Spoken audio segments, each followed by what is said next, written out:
অতিগণ্ডযোগ দেখবেন যার জন্মছকে রয়েছে, যোগ অনুযায়ী যার অতিগণ্ডযোগ রয়েছে, সেই ব্যক্তি বা সেই জাতক বা সেই জাতিকা সবসময় একটা জিনিসই মাথায় রাখেন যে আমি শ্রেষ্ঠ এবং আমি যেটা বলছি এটাই ঠিক, এবং ডমিনেটিং হয় প্রচণ্ড, মানে ডমিনেট করার মতো মানসিকতা নিয়েই চলে।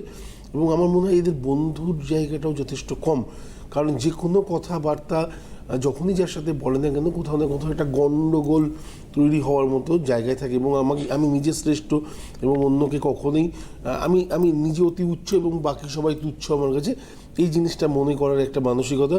এবং এর রিয়াকশান অনেক সময় জাতক বা জাতিকাদের রাস্তাতে হয়, এবং তখন তারা ভুলে যায় যে আমার থেকেও হয়তো ইলেকট্রন অনেক বেশি পাওয়ারফুল, তাকে হয়তো এই ধরনের কথা আমার বলা উচিত না।